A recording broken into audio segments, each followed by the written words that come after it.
안녕하세요. 자기소개서 작성 방법에 대해서 알아보도록 하겠습니다. 그러면 각 항목마다 자기소개서를 어떻게 작성하면 좋은지 말씀을 드리도록 할 건데요. 자기소개서는요, 어떤 항목을 막론하건 간에 조직 적합성, 직무 적합성이 보여져야 한다라는 말씀을 드립니다. 두 번째는요, 묻지마 지원 안 됩니다. 지원하는 기업에 맞춰서 타겟팅한 입사 지원서를 만들어 주셔야 되는 거. 그래야 이 사람이 우리 회사랑 잘 맞을 수 있구나가 분명하게 보여질 수 있겠죠. 세 번째는요, 입사 지원서는요, 두루뭉실하게 쓰시면 절대 통과 못합니다. 그래서 내가 성실하다라고 하면 성실한 근거 보여주셔야 됩니다. 따라서 경험 중심으로 사료를 구체적으로 기술해 주시는 것들이 필요할 거고요. 그러다 보니 과정 자체도 잘 보여지게 작성을 해 주셔야 될 겁니다. 그리고 입사 지원서에서 여러분들이 업무 역량이 있다라는 것을 조금 더 보여줄 수 있는 팁이 있는데요. 그것은 바로 수치화를 시켜주는 겁니다. 이렇게 되면은요, 조금 더 일 잘하는 모습처럼 보여줄 수 있을 거고요. 자, 여섯 번째는 두 갈식이에요. 결론 먼저, 그리고 그거에 대한 근거, 그리고 마무리, 이 형식으로 작성을 해주시는 거고, 마지막으로는 소제목을 넣어주신다라고 하면은요, 내 서류에 대한 이해도를 높여나가실 수 있습니다. 그러면 우리가 기본적인 자기소개서 항목들, 성장과정, 그리고 성격의 장단점, 그리고 학교 생활, 그리고 지원 동기 및 포부, 이 네 가지 항목에 대해서 어떻게 작성하면 좋은지 조금 더 구체적으로 알아보도록 하겠습니다. 먼저 성장 과정입니다. 자, 기업들이 성장 과정을 자기소개서에서 묻는 이유가 있습니다. 이것은 뭐냐면요, 내가 살아오면서 하는 행동이라던가 이런 부분들은 어느 날 갑자기 나타나는 행동들은 아닐 거예요. 그러다 보니까 이 지원자가 어릴 때부터 어떤 교육을 받았고 어떤 가치관을 갖고 살아왔기 때문에 이렇게 행동을 하는지를 조금 더 보고자 하는 부분들이 바로 성장 과정입니다. 그래서 성장 과정을 작성할 때에는요, 이 부분은요, 이 지원자가 갖고 있는 가치관 또는 인성 내지는 직업관 내지는 우리 학생들이 전공을 선택한 계기라던가 이렇게 관심 분야를 이렇게 공부하게 된 계기, 이러한 부분들을 통해서 앞으로 우리 회사에 왔을 때 이 사람이 꾸준하게 어떻게 행동을 할 것이냐, 이런 측면을 보고자 성장 과정을 묻고 있다라고 생각을 해주시면 좋은데요. 특히 최근 대기업 또는 공공기관들의 경우에는요, 성장 과정이라고 해서 자기소개 항목이 나오지는 않지만 이렇게 묻고 있습니다. 지원자가 중요한 의사결정을 할 때 선택하는 가치관은 무엇인지 이러한 부분들을 묻고 있고요. 지원자의 직업관 이러한 부분들을 많이 묻고 있습니다. 따라서 내 성장 과정을 반영해 보시는 것들도 괜찮을 수 있습니다. 그래서 성장 과정을 작성을 해 주실 때는요, 내가 초등학교, 중학교 또는 고등학교 생활을 하면서 했던 경험들이 조금 더 잘 보여지시면 좋을 텐데요. 예를 들어서 내가 성실함이라고 하는 부분을 보여주고 싶다라고 하실 경우에는요, 저는 성실합니다 라고만 이야기할 수는 없잖아요. 그렇다라고 하면 내가 초, 중, 고등학교를 다니면서 만약에 개근상을 받았다라고 하시면 개근상 받은 부분에 대한 이야기를 해주시는 거고요. 그러면서 그 개근상을 받기 위해서 어떻게 노력을 했는지에 대한 과정이 구체적으로 보여지시면 성장 과정에 대해서 조금 더 근거까지도 보여줄 수 있습니다. 이 성장 과정 쓰실 때 여러분이 좀 이 부분은 피하십시오라고 말씀드리는 부분이 있는데요. 무엇이냐면 저는 2000 몇 년도 서울 어디에서 태어나, 요거 안 하실 거죠. 뭐예요? 일하는 것과 관련 없는 내용들은 쓰지 마십시오라는 말씀을 드립니다. 두 번째, 여러분이 피하셔야 되는 부분이 무엇이냐면 저희 아버지께서는 30년 동안 한 회사에 근무하시며 근면 성실한 모습을 보여주셨습니다. 이렇게 해요. 그러면 그 다음에 나 역시도 근면 성실하기 위해서 어떻게 노력을 해왔는지에 대한 내 성실한 모습이 보여지셔야 되는데 아버지 이야기를 하다가 끝나는 경우들이 있거든요. 이거는 나에 대한 자기소개서가 아니겠죠. 그래서 내가 근면 성실하기 위해서 어떻게 노력했는지에 대한 과정을 보여주시는 것들이 필요하다라고 말씀드립니다. 성격의 장점과 단점 쓰는 방법입니다.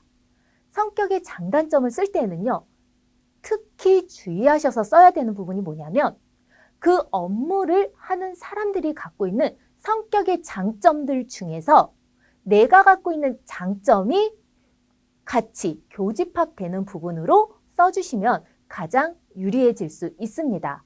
그래서 이 조직과 조직에서 업무하시는 분들이 갖고 있는 성격이에요. 그래서 특히 내가 회계 쪽으로 지원을 한다라고 하면은요, 이분들은 꼼꼼하고요. 그리고 분석적인 부분들도 갖고 있잖아요. 근데 내가 갖고 있는 성격들 중에서 이렇게 꼼꼼하거나 분석적인 성격이 있다라고 하면 이러한 부분들을 적어주시면 되는 겁니다.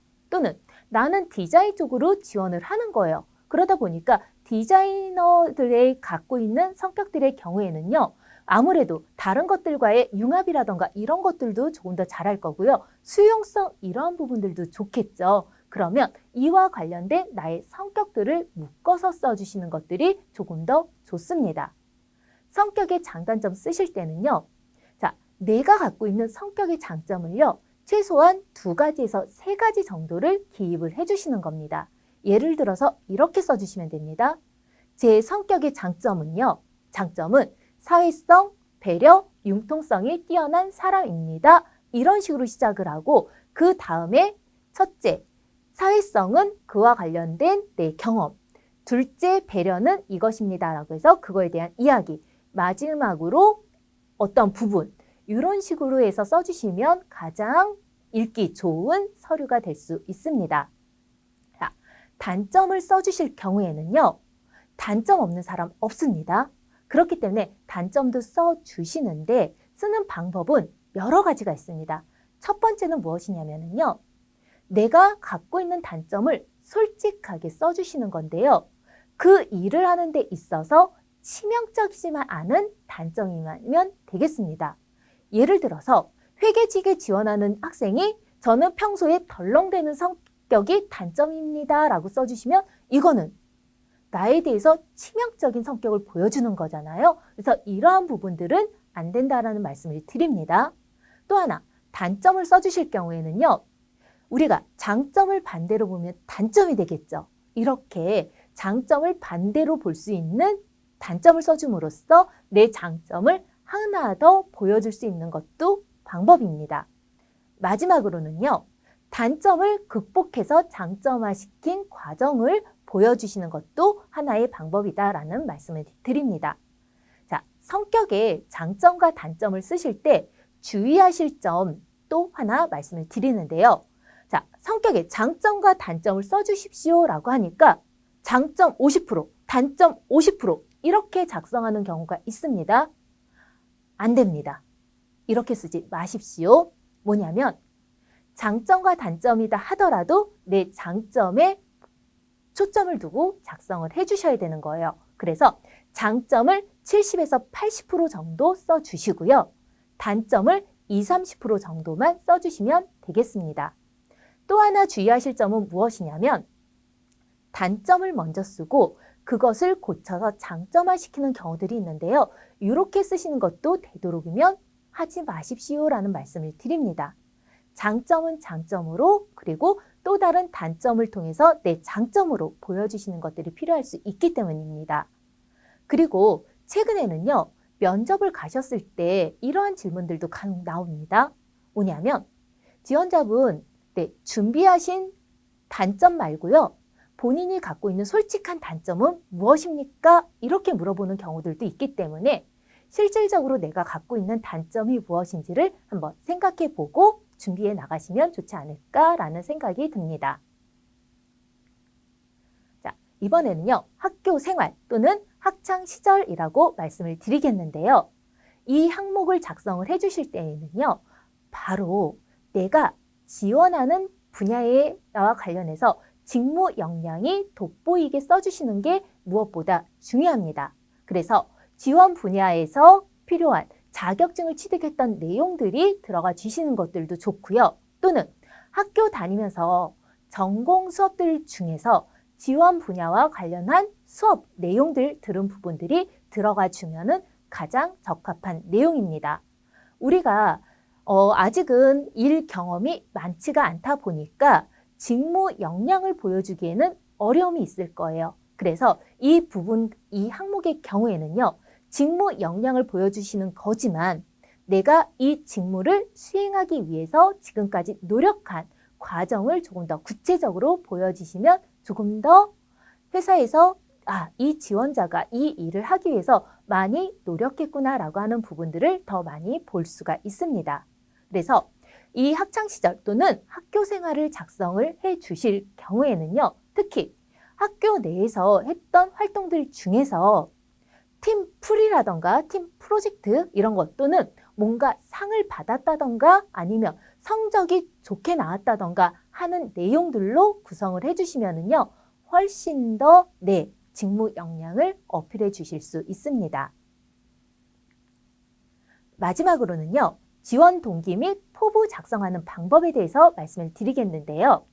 이 지원 동기 및 포부를 작성해 주실 때는요, 아마도 여러분들이 서류 지원하실 때 지원 동기 뭐예요? 들어가고 싶습니다.